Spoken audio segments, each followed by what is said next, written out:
تو آج ہم تاریخ کے ایک ایسے ورق کو پلٹنے والے ہیں جہاں سلطنتیں صرف تلواروں کے شور میں نہیں بلکہ خاموش راہداریوں میں، سرگوشیوں اور سازشوں سے بنتی اور بگڑتی تھیں۔ جی ہمارے پاس جو مواد ہے وہ ہمیں سلطان صلاح الدین ایوبی کے دور میں تو لے جاتا ہے، لیکن جنگ کے میدان میں نہیں بلکہ اس سے کہیں زیادہ خطرناک جگہ پر، یعنی پردے کے پیچھے۔ بالکل۔ یہ کہانی ایک ایسے مشن کی ہے جس کا مقصد تھا سلطان کی جان لینا۔ اور جو بات اسے واقعی دلچسپ بناتی ہے وہ یہ ہے کہ یہ صرف ایک قتل کی سازش نہیں تھی، یہ اس دور کی پوری جیو پالیٹکس کا ایک عکس ہے۔ اچھا؟ جی، ایک طرف صلیبیوں کا خطرہ منڈلا رہا ہے، دوسری طرف سلطنت کے اندر غدار سر اٹھا رہے ہیں، اور دشمن آپ کے سب سے قریبی لوگوں کو ہی آپ کے خلاف ہتھیار بنا رہا ہے۔ آج کی اس گفتگو میں ہم دیکھیں گے کہ کیسے انٹیلیجنس اور کاؤنٹر انٹیلیجنس کا یہ کھیل سلطنتوں کی تقدیر کا فیصلہ کرتا تھا۔ بالکل۔ تو آئیے اس کہانی کی گہرائی میں اترتے ہیں اور جانتے ہیں کہ یہ فخر المصری کون تھا اور تاریخ کے اس نازک موڑ پر اسے کیا ذمہ داری سونپی گئی تھی جس سے پورا عالم اسلام ہل سکتا تھا۔ تو کہانی کا جو مرکز ہے وہ ہے فخر المصری۔ جی، ذرائع بتاتے ہیں کہ بظاہر وہ ایک عام سا مسافر لگتا تھا، لیکن اصل میں وہ ایک انتہائی تربیت یافتہ قاتل تھا، ایک ایسا ایجنٹ جسے ایک ہی مقصد کے لیے تیار کیا گیا تھا۔ اور اس کا ہدف؟ سلطان صلاح الدین ایوبی۔ جی، کہا جاتا ہے کہ وہ ان لوگوں میں سے تھا جن کے لیے مشن ہی سب کچھ ہوتا ہے، راستے میں پکڑے جانے یا مارے جانے سے انہیں کوئی فرق نہیں پڑتا۔ یہاں فخر المصری کی نفسیات کو سمجھنا ضروری ہے۔ وہ کوئی عام کرائے کا قاتل نہیں تھا، وہ غالباً حشیشین کے اس گروہ سے تعلق رکھتا تھا جنہیں اپنے مقصد کے لیے اس طرح برین واش کیا جاتا تھا کہ موت ان کے لیے اعزاز بن جاتی تھی۔ اچھا۔ صلاح الدین ایوبی اس وقت صرف ایک حکمران نہیں تھے، وہ فاطمی خلافت کے لیے ایک کھلا چیلنج تھے جسے وہ ایک غاصب سمجھتے تھے۔ اور صرف وہی نہیں، کئی مسلمان امیر بھی تو ان کی بڑھتی ہوئی طاقت سے خوفزدہ تھے۔ بالکل۔ تو فخر المصری جیسے لوگ صرف ایک ہتھیار نہیں تھے، وہ ایک کہنا چاہیے کہ ایک نفسیاتی وار تھے۔ نفسیاتی وار؟ جی، دشمن کے دل میں خوف اور بے یقینی پیدا کرنے کا ایک زندہ ثبوت۔ واہ! اور اسی سفر پر فخر المصری کی ملاقات ایک لڑکی رحیلہ سے ہوتی ہے۔ پہلے تو وہ اسے نظر انداز کرتا ہے، لیکن جلد ہی پتہ چلتا ہے کہ وہ اکیلا نہیں ہے، رحیلہ بھی اسی مشن کا حصہ ہے۔ اور اس کا کام بھی بڑا دلچسپ تھا۔ جی، اس کا کام تھا سلطان کی فوج میں ایک بھگوڑے فوجی کا روپ دھار کر داخل ہونا اور اندر کی معلومات باہر پہنچانا۔ یہ دونوں ایک ہی مقصد کے لیے کام کر رہے تھے، لیکن الگ الگ۔ یہ انٹیلیجنس کا ایک بنیادی اصول ہے جسے دوہرے چال کی حکمت عملی کہتے ہیں۔ اچھا؟ آپ ایک ہی مشن پر دو ایجنٹ بھیجتے ہیں، اس کے دو فائدے ہیں۔ ایک تو یہ کہ اگر ایک پکڑا جائے تو دوسرا مشن جاری رکھ سکتا ہے، اور دوسرا اور زیادہ اہم یہ کہ وہ ایک دوسرے پر بھی نظر رکھتے ہیں۔ آپ نہ صرف ہدف کو پھنساتے ہیں بلکہ اپنے ایجنٹس کو بھی ایک دوسرے کے لیے امتحان بنا دیتے ہیں۔ مطلب ایجنسی کو اپنے ہی ایجنٹ پر بھروسہ نہیں ہوتا؟ بالکل نہیں۔ یہ خطرناک لیکن مؤثر کھیل ہے جو آج بھی دنیا کی بڑی ایجنسیاں استعمال کرتی ہیں، لیکن اس کا خطرہ یہ ہے کہ اگر ایک کڑی بھی ٹوٹی تو پوری زنجیر سامنے آ سکتی ہے۔ اور اسی زنجیر کو توڑنے کے لیے کہانی میں ایک اور بہت اہم کردار سامنے آتا ہے۔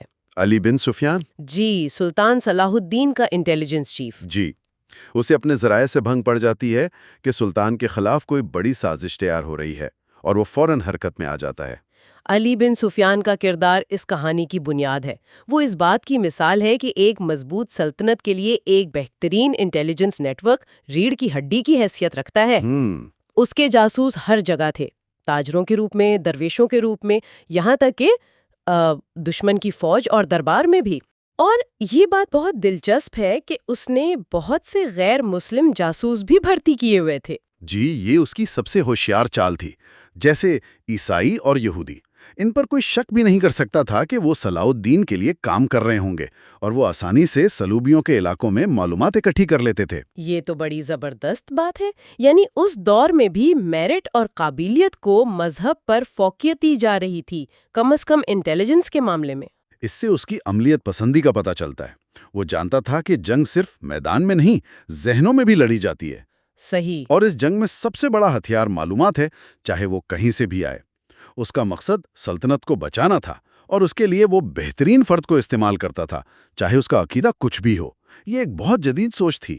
واہ، اور اسی جدید سوچ اور نیٹ ورک کی وجہ سے ایک رات علی بن سفیان کو اپنے ایک اونٹوں کے باڑے میں 2 مشکوک سوار نظر آتے ہیں۔ ایک مرد اور ایک عورت۔ جی، یہ کوئی اور نہیں، فخر المصری اور ریلا تھے۔ علی بن سفیان کا جال پہلے ہی بچ چکا تھا اور وہ دونوں آسانی سے اس میں پھنس گئے۔ لیکن حیرانی کی بات یہ ہے کہ پکڑے جانے کے بعد بھی فخر المصری کا رویہ بڑا مغرورانہ تھا۔ وہ ڈرنے کے بجائے دھمکیاں دے رہا تھا۔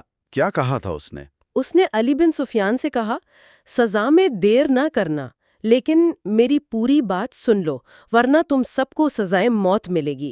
پکڑے جانے کے بعد بھی اتنا تکبر، اس کے پیچھے کیا نفسیات ہو سکتی ہے؟ یہ ایک کلاسک نفسیاتی چال ہے۔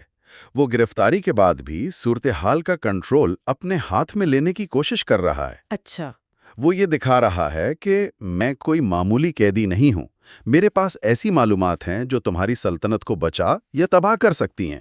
اس طرح وہ تفتیش کرنے والوں پر دباؤ ڈال کر اپنے لیے وقت اور اہمیت حاصل کرنا چاہتا ہے۔ تو یہ اس کی ٹریننگ کا حصہ تھا؟ بالکل، یہ اس کی اعلیٰ تربیت کو ظاہر کرتا ہے۔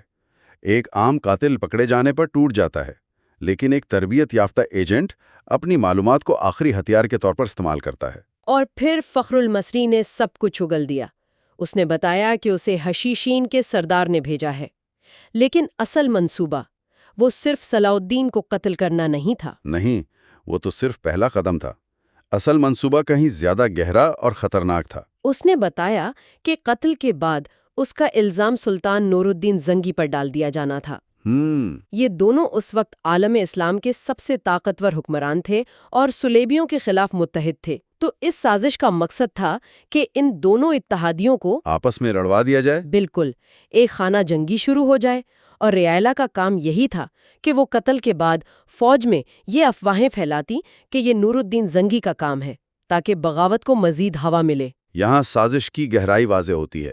یہ صرف ایک قتل نہیں بلکہ ایک پورے خطے کو آگ میں جھونکنے کا منصوبہ تھا۔ صحیح۔ من یہ جانتا تھا کہ صلاح الدین اور نور الدین زنگی کا اتحاد ہی وہ دیوار ہے جو صلیبیوں کو روکے ہوئے ہے۔ اگر اس دیوار کو اندر سے ہی توڑ دیا جائے، اگر یہ دونوں شیر آپس میں لڑ پڑیں، تو صلیبیوں کے لیے راستہ بالکل صاف ہو جاتا۔ یعنی ایک ہی تیر سے کئی شکار۔ بالکل۔ اور سازش یہیں ختم نہیں ہوتی۔ فخر المصری نے یہ بھی انکشاف کیا کہ وہ 3 دن بعد سوڈانی فوج کے ایک کمانڈر سے ملنے والا تھا، جس سے پہلے ہی بغاوت کے لیے تیار کیا جا چکا تھا۔ اچھا۔ اس کمانڈر کو یہ یقین دلایا گیا تھا کہ صلاح الدین صلیبیوں سے خفیہ معاہدہ کر چکا ہے اور وہ اسلام کا غدار ہے۔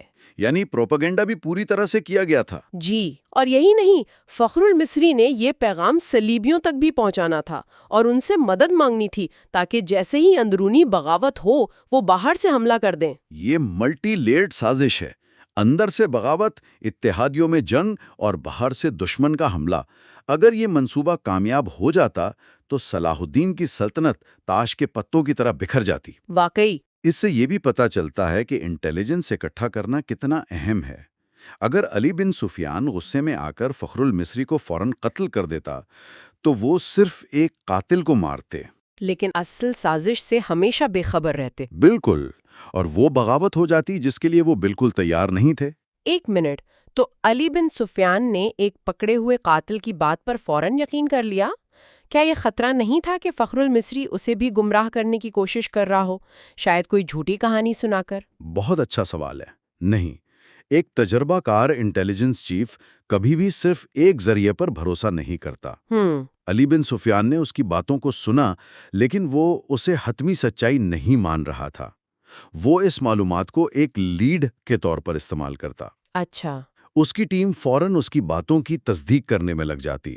کیا واقعی سوڈانی فوج میں بے چینی ہے؟ کون سا کمانڈر مشکوک ہے؟ کیا سرحد پر صلیبیوں کی کوئی غیر معمولی نقل و حرکت ہے؟ مطلب وہ ہر اینگل سے چیک کرتے۔ جی، فخر المصری کا اعتراف ایک نقشے کی طرح تھا، لیکن اس نقشے پر بھروسہ کرنے سے پہلے علی بن سفیان اسے اپنے دوسرے ذرائع سے ضرور چیک کرتا۔ ٹھیک ہے، یہ سمجھ میں آتا ہے۔ تو علی بن سفیان یہ ساری معلومات لے کر سیدھا سلطان صلاح الدین کے پاس پہنچتا ہے۔ اور سلطان اس وقت کہاں تھے؟ وہ محاذ کا ایک خفیہ دورہ کر رہے تھے اور بہت کم لوگوں کو ان کی وہاں موجودگی کا علم تھا۔ علی بن سفیان نے انہیں پوری سازش کی تفصیلات بتائیں کہ کس طرح سوڈانی فوج میں بغاوت کی تیاری مکمل ہے اور وہ حملے کے لیے تیار ہیں۔ اور یہاں ایک عظیم لیڈر اور ایک عام حکمران کا فرق سامنے آتا ہے۔ وہ کیسے؟ کوئی بھی عام بادشاہ یہ سن کر گھبرا جاتا، غصے میں آ جاتا اور فوراً حکم دیتا کہ تمام باغی کمانڈروں کو گرفتار کر کے قتل کر دیا جائے۔ لیکن صلاح الدین کا رد عمل وہ بالکل مختلف تھا۔ وہ اس خطرے کو ایک موقع میں بدلنے کا سوچتا ہے۔ وہ علی بن سفیان سے جو کہتے ہیں وہ تاریخ میں لکھا گیا ہے۔ وہ کہتے ہیں تم اپنی زبان اور اپنے جاسوس استعمال کرو، لیکن حملے کو روکنے کے لیے نہیں بلکہ حملے کے حق میں۔ کمال ہے نا؟ جی، وہ کہہ رہے ہیں کہ بغاوت کو ہونے دو، اسے دباؤ مت بلکہ اسے اکساؤ تاکہ سارے چھپے ہوئے غدار ایک ساتھ باہر آ جائیں۔ یہ تو کمال ہے۔ یعنی سلطان نے زہر کو ہی تریاک بنا لیا۔ وہ دشمن کو ان کے اپنے ہی بچھائے ہوئے جال میں پھنسانے کا حکم دے رہا تھا۔ کسی شطرنج کے استاد کی چال لگتی ہے یہ۔ بالکل۔ وہ علی بن سفیان سے کہتے ہیں کہ تمام وفادار کمانڈروں کو بلاؤ اور یہ پیغام دو کہ سب کو یہ بتا دینا کہ میرے متعلق ان کے سوا کسی کو معلوم نہ ہو سکے کہ میں محاذ سے یہاں واپس آ گیا ہوں۔ یعنی مکمل خاموشی۔ جی، یہ ایک شاندار اسٹریٹجک اقدام ہے۔ وہ دشمن کو یہ تاثر دے رہا ہے کہ ان کا منصوبہ کامیاب ہو رہا ہے، کہ سلطان کو کچھ نہیں پتا اور وہ محاذ پر دور ہیں، اور غدار پوری طرح باہر آئیں گے، اپنی پوری طاقت کے ساتھ حملہ کریں گے اور اسی وقت سلطان جو پہلے سے تیار بیٹھا ہے ان کا خاتمہ کر دے گا۔ یہ تو ایک طرح کی پولیٹیکل سرجری ہوئی۔ بالکل صحیح کہا آپ نے۔ ایک ایک کر کے غداروں کو ڈھونڈنے کی بجائے اس نے انہیں خود سامنے آنے پر مجبور کر دیا تاکہ ایک ہی وار میں سلطنت کو اندرونی دشمنوں سے پاک کیا جا سکے۔ تو یہ کہانی صرف ایک جاسوس کی گرفتاری اور ایک سازش کی ناکامی پر ختم نہیں ہوتی۔ بالکل۔ یہ اس بات کی مثال ہے کہ کیسے صحیح وقت پر حاصل کی گئی صحیح معلومات پوری جنگ کا، پوری تاریخ کا رخ بدل سکتی ہے۔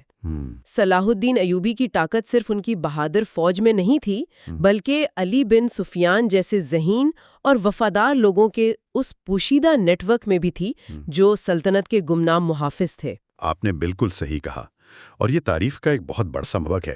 طاقت صرف اس میں نہیں جو نظر آتا ہے، یعنی فوج اور ہتھیار۔ صحیح۔ اصل طاقت پوشیدہ معلومات اور اسے صحیح وقت پر صحیح طریقے سے استعمال کرنے کی صلاحیت میں ہوتی ہے۔ اس کہانی نے ثابت کیا کہ ایک جاسوس کی زبان ہزاروں تلواروں سے زیادہ خطرناک ہو سکتی ہے، لیکن ایک ذہین رہنما اسی زبان کو دشمن کے خلاف سب سے بڑا ہتھیار بھی بنا سکتا ہے۔ بالکل۔ صلاح الدین نے صرف ایک سازش کو ناکام نہیں کیا، اس نے اس سازش کو استعمال کر کے اپنی سلطنت کو پہلے سے زیادہ مضبوط بنا لیا۔